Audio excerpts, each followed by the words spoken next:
بسم اللہ الرحمن الرحیم۔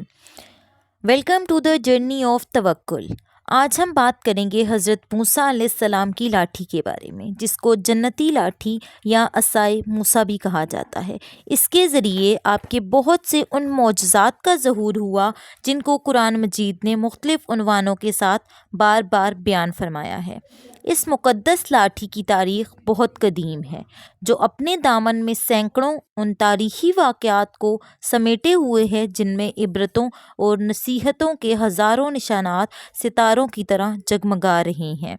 یہ لاٹھی حضرت موسیٰ علیہ السلام کے قد برابر 10 ہاتھ لمبی تھی، اور اس کے سر پر 2 شاخیں تھیں جو رات میں مشعل کی طرح روشن ہو جایا کرتی تھی۔ یہ جنت کے درخت پیلو کی لکڑی سے بنائی گئی تھی، اور اس کو حضرت آدم علیہ السلام بہشت سے اپنے ساتھ لائے تھے۔ اب ہم اس چھڑی کے واقعات کو ایک ایک کر کے تفصیل سے سمجھتے ہیں۔ پہلا واقعہ یہ ہے کہ فرعون نے ایک میلہ لگوایا اور اپنی پوری سلطنت کے جادوگروں کو جمع کر کے حضرت موسیٰ علیہ السلام کو شکست دینے کے لیے مقابلے پر لگا دیا، اور اس میلے کے ازدحام میں جہاں لاکھوں انسانوں کا مجمع تھا، ایک طرف جادوگروں کا ہجوم اپنی جادوگری کا سامان لے کر جمع ہو گیا،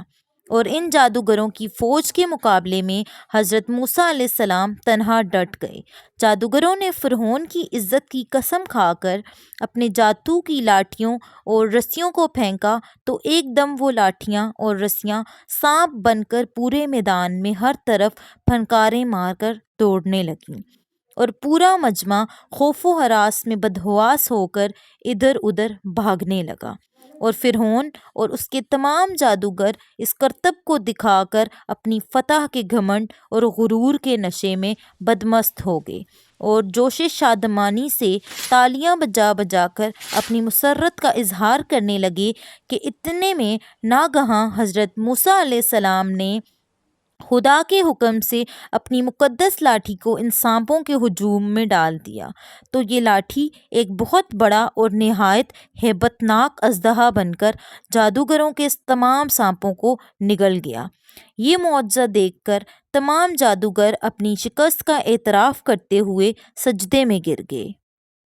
اور بآواز بلند یہ اعلان کرنا شروع کر دیا کہ آمنا برب ہارون و موسیٰ، یعنی ہم سب حضرت ہارون اور حضرت موسیٰ علیہ السلام کے رب پر ایمان لائے۔ اس کا دوسرا واقعہ یہ ہے کہ بنی اسرائیل کا اصل وطن ملک شام تھا، لیکن حضرت یوسف علیہ السلام کے دور حکومت میں یہ لوگ مصر میں آ کر آباد ہو گئے، اور ملک شام پر قوم عمالقہ کا تسلط اور قبضہ ہو گیا، جو بدترین قسم کے کفار تھے۔ جب فرعون دریائے نیل میں غرق ہو گیا اور حضرت موسیٰ علیہ السلام کو فرعون کے خطرات سے اطمینان ہو گیا، تو اللہ تعالیٰ نے حکم دیا کہ قوم عمالقہ سے جہاد کر کے ملک شام کو ان کے قبضہ و تسلط سے آزاد کرائیں۔ چنانچہ آپ 6 لاکھ بنی اسرائیل کی فوج لے کر جہاد کے لیے روانہ ہو گئے، مگر ملک شام کی حدود میں پہنچ کر بنی اسرائیل پر قوم عمالقہ کا ایسا خوف سوار ہو گیا کہ بنی اسرائیل ہمت ہار گئے اور جہاد سے منہ پھیر لیا۔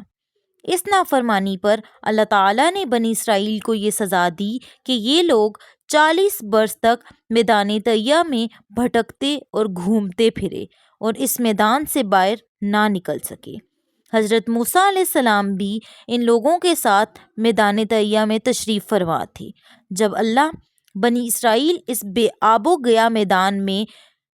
بھوک و پیاس کی شدت سے بے قرار ہو گئے، تو اللہ تعالیٰ نے حضرت موسیٰ علیہ السلام کی دعا سے ان لوگوں کے کھانے کے لیے من و سلوہ آسمان سے اتارا۔ من شہد کی طرح ایک قسم کا حلوہ تھا، اور سلوہ بھنی ہوئی بٹیریں تھیں۔ کھانے کے بعد جب یہ لوگ پیاس سے بے تاب ہونے لگے اور پانی مانگنے لگے، تو حضرت موسیٰ علیہ السلام نے پتھر پر اپنا عصا مار دیا، تو اس پتھر میں 12 چشمے پھوٹ کر بہنے لگے، اور بنی اسرائیل کے 12 خاندان اپنے اپنے ایک چشمے سے پانی لے کر خود بھی پینے لگے اور اپنے جانوروں کو بھی پلانے لگے، اور پورے 40 برس تک یہ سلسلہ جاری رہا۔ یہ حضرت موسیٰ علیہ السلام کا معجزہ تھا جو عصا اور پتھر کے ذریعے ظہور میں آیا۔ اس کا تیسرا واقعہ یہ ہے کہ حضرت موسیٰ علیہ السلام ایک مدت دراز تک فرعون کو ہدایت فرماتے رہے اور آیات و معجزات دکھاتے رہے، مگر اس نے حق کو قبول نہیں کیا، بلکہ اور زیادہ شرارت و سرکشی بڑھائی، اور بنی اسرائیل نے چونکہ اس کی خدائی کو تسلیم نہیں کیا، اس لیے اس نے ان مومنین کو بہت زیادہ ظلم و ستم کا نشانہ بنایا۔ اور اس دوران میں ایک دن حضرت موسیٰ علیہ السلام پر وحی اتری کہ آپ اپنی قوم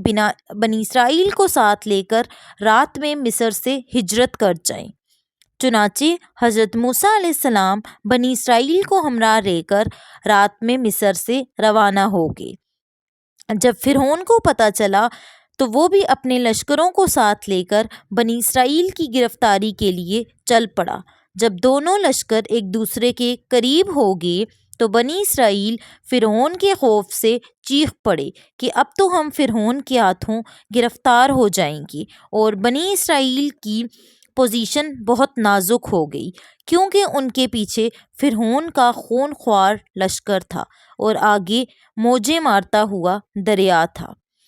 اس پریشانی کے عالم میں حضرت موسیٰ علیہ السلام مطمئن تھے اور بنی اسرائیل کو تسلی دے رہے تھے۔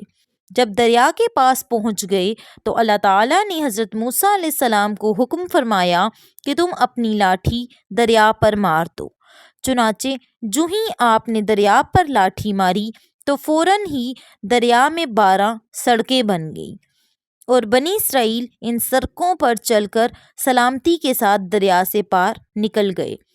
فرعون جب دریا کے قریب پہنچا اور اس نے دریا کی سڑکوں کو دیکھا تو وہ بھی اپنے لشکروں کے ساتھ ان سڑکوں پر چل پڑا، مگر جب فرعون اور اس کے لشکر دریا کے بیچ میں پہنچے تو اچانک دریا موجیں مارنے لگا اور سب سڑکیں ختم ہو گئی، اور فرعون اپنے لشکروں سمیت دریا میں غرق ہو گیا۔